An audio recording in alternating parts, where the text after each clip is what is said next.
toutes et tous, soyez les bienvenus sur la chaîne pour une vidéo de présentation de soundtracks. Donc oui, ça faisait très longtemps que je n'avais plus montré de vidéo par rapport à des musiques de films. Je suis de retour donc avec ceci car j'ai eu l'occasion d'acheter, évidemment pas tout en même temps, mais quelques pièces par-ci par-là, dans des magasins d'occasion, un peu du neuf aussi, dont un également que j'étais cherché à Fax. Donc j'ai ramené quelques CD et j'ai assez pour faire au moins 2 vidéos là-dessus. Le premier d'entre eux, il s'agit donc de la bande originale de Nightmare on Elm Street 1 and 2, donc Freddy 1 et Freddy 2. Le premier, donc la musique, est composée par Charles Bernstein et dans la seconde par Christopher Young. Vous avez au total 30 pistes sur ce CD-ci, donc 17 pour Freddy 1 et 13 pour Freddy 2. C'est plutôt pas mal hein, si on aime les films Freddy. Maintenant bon, c'est glauque aussi hein, du fait qu'il s'agit de films d'horreur.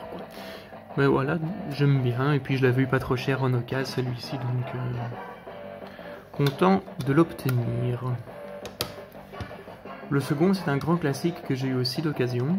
C'est la musique donc de Jurassic Park, composée par John Williams, avec 16 pistes en tout. Ici l'intérieur. Un grand classique hein, avec le thème de Jurassic Park bien sûr, donc musique qu'on ne présente plus. On attend toujours des versions complètes de ceci, je ne pense pas que ça existe, donc à suivre. Un grand classique Jurassic Park, ça m'aidera à compléter celui que je vous avais montré de Jurassic Park 2, donc de Lost World, qui était un peu en style pop-up. Ensuite ça c'est récent, donc c'est la musique, le score en fait, du film SOS Fantôme, donc Ghostbusters, avec la musique donc de Elmer Bernstein. 37 pistes, donc c'est très complet. Hein. Ceci c'est Sony qui fait ces CD-ci. J'ai également le CD du 2, celui-là je vous le montrerai donc dans une autre vidéo. Voilà, quand même déjà un peu plus de travail là-dessus. Hein. Chez Sony c'est généralement de bonnes présentations pour les CD. Un dessin là, un dessin derrière, un livret, je pense qu'il est assez intéressant en plus. Oui, là c'est assez fourni. Oui. Avec quelques belles photos à l'intérieur.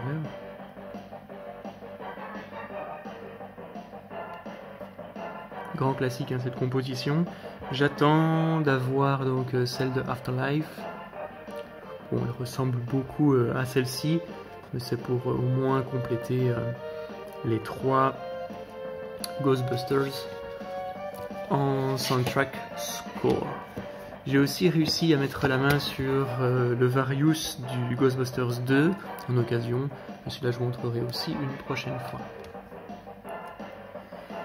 Ensuite on a un Disney, Pocahontas, dessin animé que j'aime beaucoup. Et au-delà de ça, j'aime bien le compositeur aussi. Hein. Alan Menken, il a fait vraiment des compositions géniales pour Aladdin, pour La Petite Sirène, pour La Belle et la Bête. C'est vraiment un très très grand compositeur Disney. Vous avez 29 pistes qui mélangent les chansons et les musiques.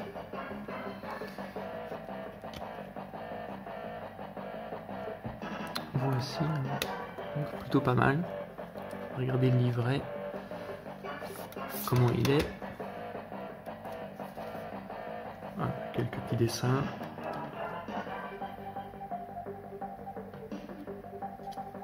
Voilà, simple mais bien illustré, avec les paroles de certaines chansons également. Alors, le CD suivant, je ne pensais pas le trouver, je ne pensais plus le trouver en neuf, hein, finalement c'est chose faite, il est encore sous blister en plus. C'est Rogue One, A Star Wars Story, donc la musique c'est Michael Giacchino. Très très bien, franchement ceci, au-delà d'être le meilleur Star Wars de Disney, point de vue composition, Giacchino fait vraiment quelque chose de très bon. Le thème proposé pour Rogue One, franchement il est très très bien. Il s'inspire du travail de John Williams, mais il apporte quand même sa touche personnelle à l'œuvre, et ça c'est vraiment une bonne chose. Cette image ici devant le poster, il est vraiment très très bien, avec les troopers en dessous. C'est vraiment l'affiche cinéma ceci. Donc très content de l'avoir obtenu, un très bon prix en plus, même pas 10 € pour ce CD-ci, tout neuf en plus. Le suivant, j'ai mis longtemps à le trouver. La bande originale de La Mouche, The Fly. Vous avez en plus The Fly 2 avec. Alors The Fly, c'est Howard Shore qui fait ça, et The Fly 2, c'est Christopher Young. Alors c'est assez intéressant hein, comme BO parce que donc The Fly c'est 1986 et 1986, les années 80, c'est une époque où il y avait quand même beaucoup de films d'horreur qui étaient proposés au cinéma, et la mode pour les films d'horreur c'était de faire des musiques assez électroniques. Et ici Howard Shore fait quelque chose de très différent, c'est beaucoup plus orchestral, c'est vraiment très intéressant. Moi j'aime beaucoup la musique de La Mouche, très très bonne compo. Pour La Mouche vous avez 23 pistes. Alors il y en a qui sont très très courtes, hein, 57 secondes, 1 minute. Et pour The Fly 2, là vous avez 12 pistes. Donc au total, vous avez 35 pistes, ce qui est plutôt bien, sur 2 disques. Donc, quand vous ouvrez, vous avez l'image ici donc, de La Mouche 2, La Mouche The Fly. Comment ça s'ouvre? Ah ouais. Une mouche ici, et alors The Fly 2 juste derrière. Regardez, je pense que c'est assez intéressant dans le livret. C'est vraiment pas facile à trouver ce CD là, surtout à bon prix. Mais voilà, maintenant c'est chose faite et je suis bien content de l'avoir obtenu. Pas mal de texte là-dedans. Voilà la mouche. C'est un CD Varese, hein, ceci. Voilà, très content d'avoir obtenu La Mouche en soundtrack. Et enfin, le dernier, donc je l'ai obtenu à Fax. À Fax, il y a un marchand de CD, il fait que des musiques de films, et je dis bien musique, hein, il n'y a pas de Various. C'est enfin le travail complet de Danny Elfman sur Batman et Batman Returns. Donc j'avais les CD précédents, et je les ai revendus parce que ceci fait beaucoup plus le boulot, c'est beaucoup plus cher évidemment. Hein. C'est une La La Land, limitée à 3000 unités. Et vous avez Batman et Batman Returns sur deux disques pour Batman, 2 disques pour Batman Returns. Vous voyez, avec vraiment le score, mais très très très très complet.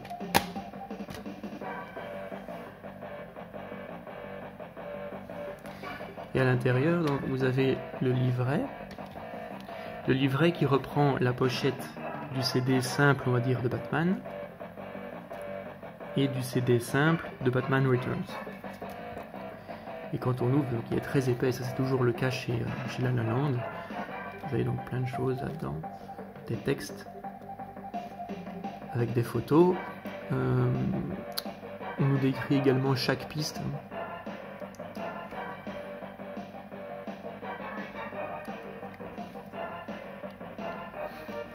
Chaque fois un petit mot à dire sur les pistes.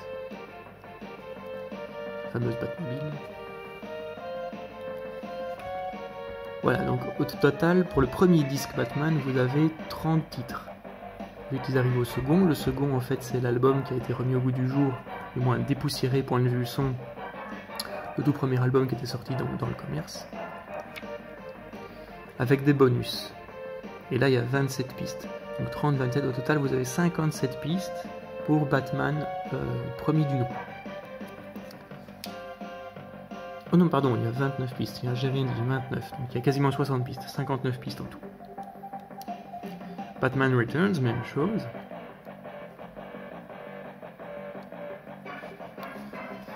Avec des explications à chaque fois sur, et des images, des explications donc sur les musiques. Ça, les La La Land, c'est vraiment des beaux objets de collection. Et pour le trouver, maintenant il faut mettre un petit billet, hein. 1 ou 2. La suite du score sur le CD4, tellement c'était long.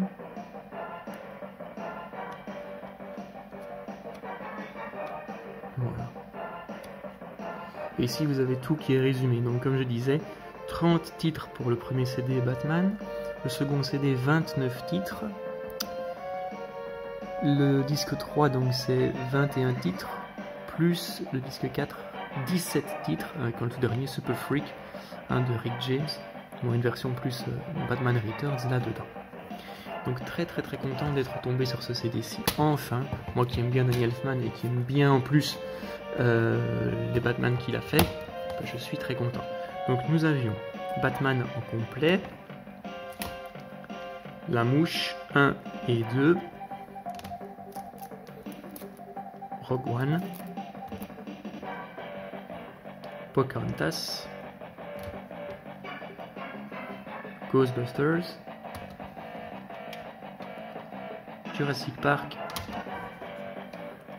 et Nightmare on Elm Street 1 et 2.